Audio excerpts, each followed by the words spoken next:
Bonjour à tous, et que la paix de Dieu soit avec vous et dans vos cœurs. Que sa grâce illumine votre journée. Si ce message de paix résonne en vous, nous vous invitons à le partager autour de vous en aimant cette vidéo et à vous abonner pour poursuivre ensemble ce chemin de réflexion. Votre soutien est un encouragement précieux qui nous permet de continuer à créer ces moments de méditation.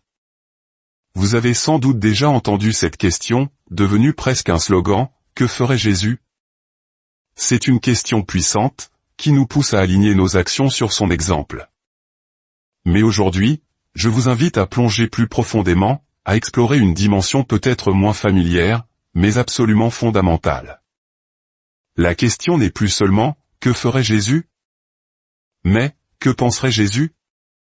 Car c'est une chose d'imiter des gestes. Mais c'en est une autre, bien plus transformatrice, de partager un état d'esprit. Imaginez un instant. Que signifierait voir les gens comme il les voyait ? Gérer la douleur, répondre à la pression, affronter la tentation, faire face à la trahison, trouver son but et obéir à Dieu, non pas avec vos instincts, mais avec sa perspective. Si vous vous êtes déjà demandé ce que signifie vraiment penser comme le Christ, alors ce moment est pour vous. Car les Écritures ne nous appellent pas seulement à suivre Jésus de l'extérieur. Elles nous appellent à être transformés de l'intérieur. C'est une métamorphose qui commence dans le sanctuaire de nos pensées.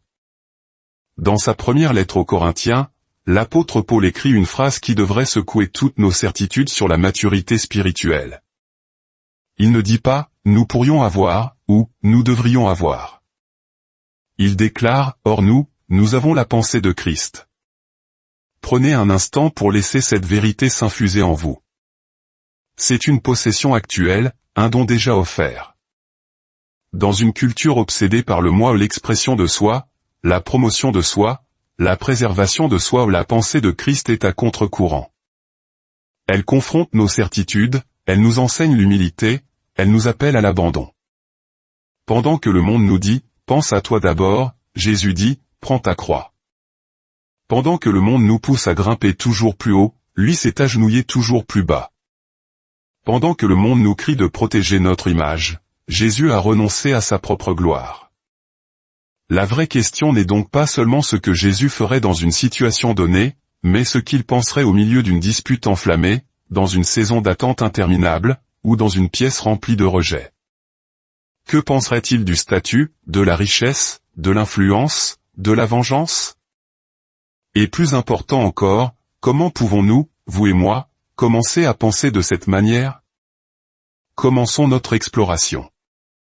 La déclaration de Paul, « Nous avons la pensée de Christ », est encore plus choquante quand on la replace dans son contexte. L'Église de Corinthe n'était pas un modèle de perfection. Elle était rongée par les divisions, l'orgueil, la jalousie et les jeux de pouvoir. Ses membres avaient les dons spirituels, mais ils manquaient cruellement du fruit de l'esprit. Et pourtant, c'est à eux que Paul affirme qu'à travers le Saint-Esprit, ils ont reçu l'accès à la mentalité même de Jésus. Pas seulement à sa morale, pas seulement à ses miracles, mais à sa pensée. La capacité de percevoir, d'interpréter, de valoriser et de répondre au monde comme lui le fait. Pour saisir le poids de cette révélation, il faut comprendre ce que Paul met en opposition. Dans ce même chapitre, il décrit 3 manières de penser, la pensée naturelle, la pensée charnelle, et la pensée spirituelle. L'homme naturel, c'est l'être humain tel qu'il vient au monde, limité par sa propre intelligence, incapable de saisir les réalités spirituelles. Pour lui, la sagesse de Dieu est une folie. Sa pensée est réactive, instinctive, gouvernée par l'émotion et non par la révélation. Ensuite, il y a la pensée charnelle. C'est l'état du croyant qui, bien qu'ayant la foi en Jésus, reste empêtré dans les schémas de pensée du monde. Il croit en Dieu, mais il continue de désirer le statut, la reconnaissance, le confort, la vengeance. Ses décisions sont encore dictées par ses sentiments plutôt que par la foi. C'est cette mentalité que Paul réprimande dans sa lettre aux Romains, au chapitre 8, lorsqu'il dit « L'affection de la chair, c'est la mort ». Et enfin, il y a la pensée spirituelle. Celle qui a été renouvelée. Celle qui écoute le Saint-Esprit et s'y soumet. Celle qui peut véritablement discerner les pensées de Dieu, non par une intelligence supérieure, mais par une intimité profonde. C'est cela que Paul veut dire par « nous avons la pensée de Christ ». Nous avons accès à sa perspective, non seulement sur la théologie, mais sur la vie, les gens, la pression, la douleur, le but. Cela renverse nos attentes.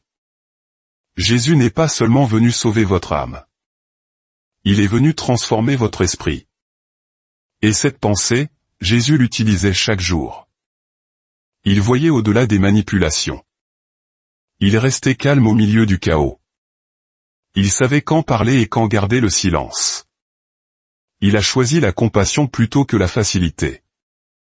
Il a marché vers la croix alors que tout dans le monde aurait crié de fuir. Sa mentalité n'était pas le fruit du hasard, elle était radicale. Et aujourd'hui, cette même manière de penser est en train d'être formée en vous. Mais ne nous y trompons pas. Ce n'est pas automatique. La présence de la pensée de Christ en nous ne signifie pas l'absence de nos anciennes pensées. Cela signifie que nous avons désormais un choix.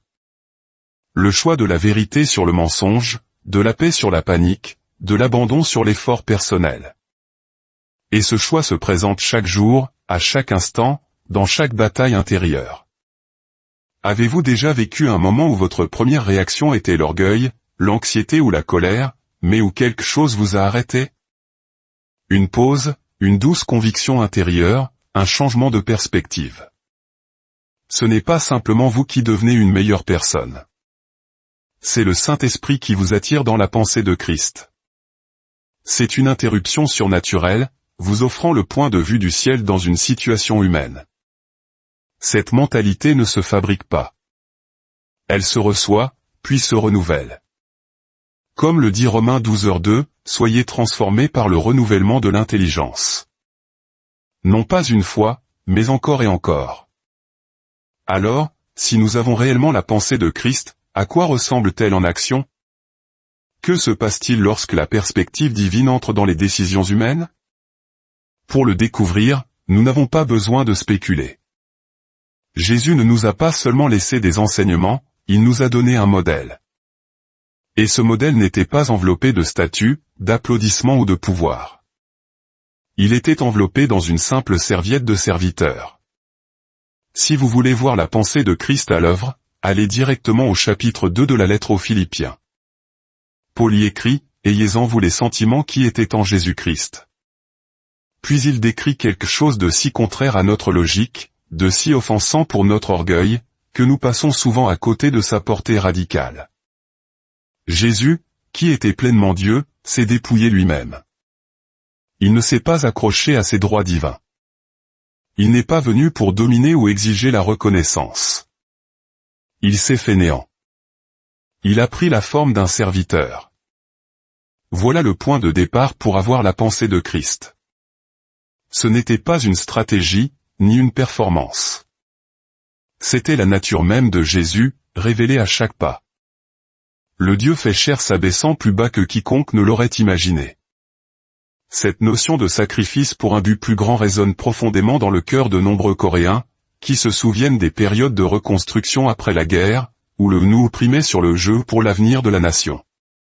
L'abnégation du Christ, cependant, va encore plus loin, le Créateur sert sa création.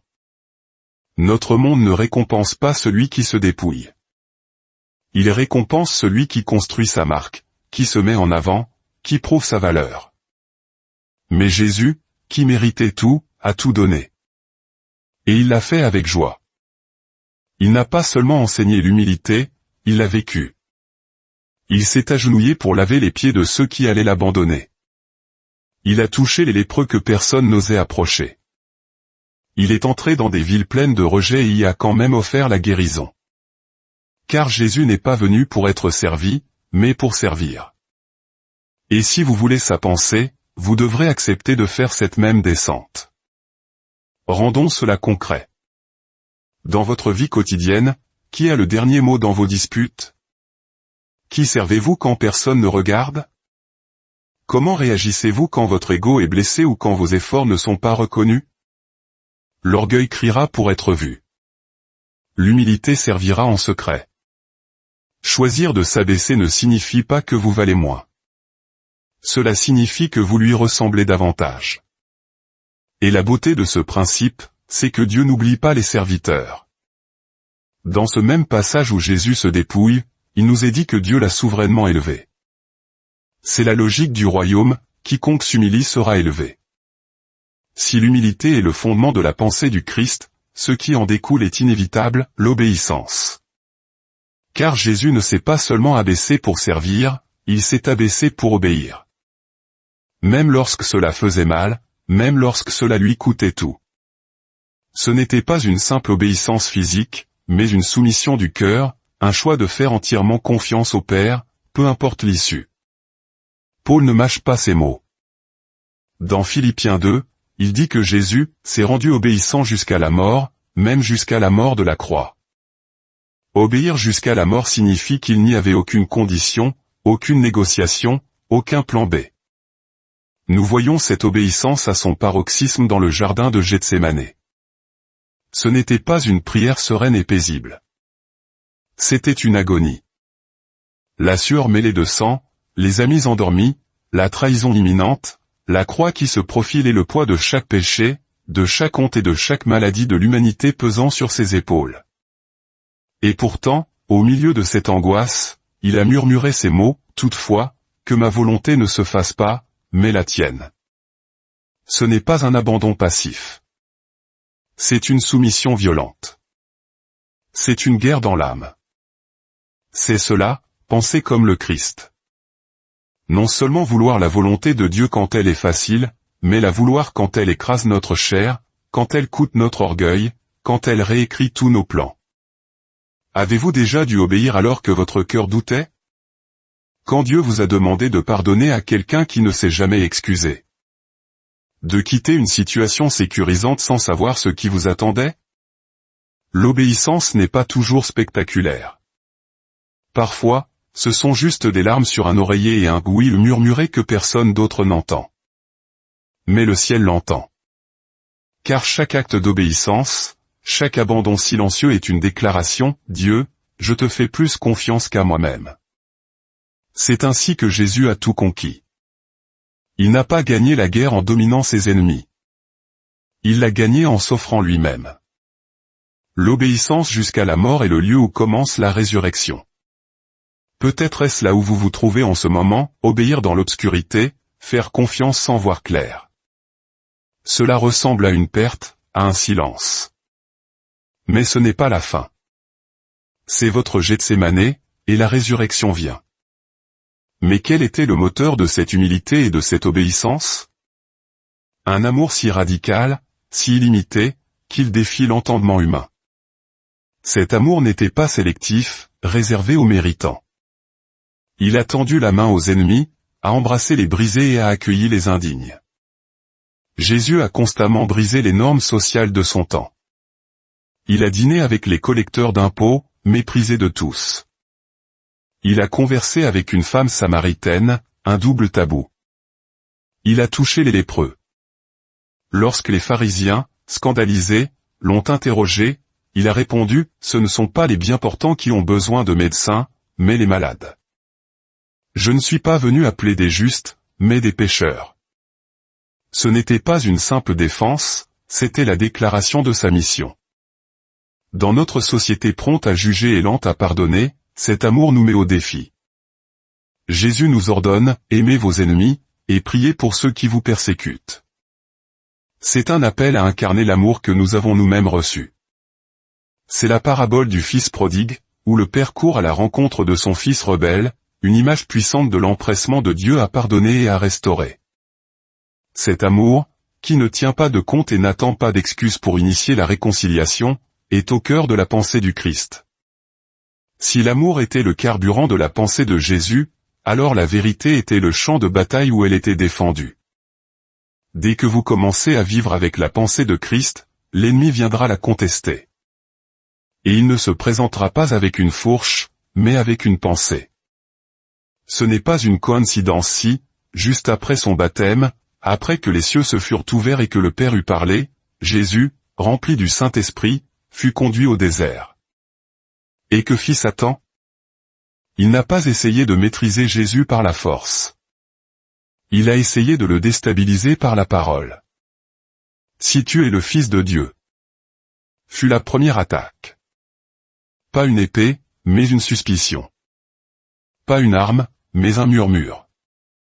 Car l'ennemi n'attaque pas toujours nos circonstances, il attaque notre esprit.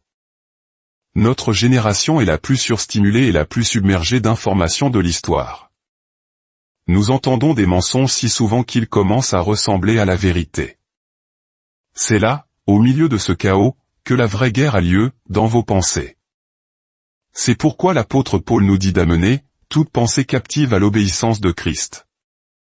Ce n'est pas de la pensée positive, c'est un langage de guerre. Car chaque pensée qui traverse votre esprit n'est pas nécessairement la vôtre. Certaines sont plantées par l'adversaire. Jésus nous a montré exactement comment les combattre. Face à chaque tentation, à chaque mensonge, il n'a pas argumenté, il n'a pas débattu. Il a répondu par 3 mots, il est écrit. Il a contré chaque mensonge avec la vérité. Pas avec des sentiments, pas avec de la logique, mais avec la vérité immuable de la parole de Dieu. Si le Fils de Dieu avait besoin de le faire, à combien plus forte raison nous? Au moment où vous décidez de marcher dans votre destinée, d'accepter la guérison, de renouveler votre esprit, vous entendrez des murmures qui ne viennent pas de Dieu, tu ne changeras jamais, personne ne se soucie de toi, tu es allé trop loin. Mais ce n'est pas parce qu'une pensée est forte qu'elle est vraie. La pensée de Christ n'entend pas seulement la vérité, elle s'y ancre. Elle n'est pas gouvernée par l'émotion ou l'accusation, mais enracinée dans l'identité. L'ennemi déteste un croyant qui sait qui il est en Christ. Un croyant qui peut reconnaître le mensonge, le nommer et le remplacer par la voix de Dieu. Concrètement, lorsque le mensonge dit « Je suis sans valeur », vous répondez avec la vérité « Je suis une créature si merveilleuse ». Lorsque la peur dit « C'est fini », vous répondez « Celui qui a commencé en moi cette bonne œuvre la rendra parfaite ». C'est ainsi que l'on gagne la bataille des pensées. Enfin, la pensée de Christ nous conduit à un dernier appel, le plus radical de tous dans notre culture, le renoncement à soi. Dans un monde qui nous exhorte constamment à être fidèles à nous-mêmes et à poursuivre nos rêves, l'appel de Jésus est un contraste saisissant, si quelqu'un veut venir après moi, qu'il renonce à lui-même, qu'il se charge de sa croix, et qu'il me suive. Renoncer à soi-même ne signifie pas se haïr. C'est une invitation à déplacer le centre de notre univers de notre ego à Dieu. C'est soumettre notre volonté, nos désirs et nos plans pour embrasser la vision plus grande de Dieu pour notre vie. Jean-Baptiste l'a parfaitement illustré. Alors que ses propres disciples s'inquiétaient de la popularité croissante de Jésus, il a répondu, « Il faut qu'il croisse, et que je diminue ». Sa joie ne se trouvait pas dans sa propre élévation, mais dans l'accomplissement de son but divin. Comment donc, au quotidien, pouvons-nous cultiver cette pensée du Christ? Le renouvellement de notre intelligence est un processus actif. Il commence par une immersion dans les Écritures. La Bible n'est pas un simple document historique, c'est une parole vivante qui façonne nos pensées. Il se poursuit dans la prière.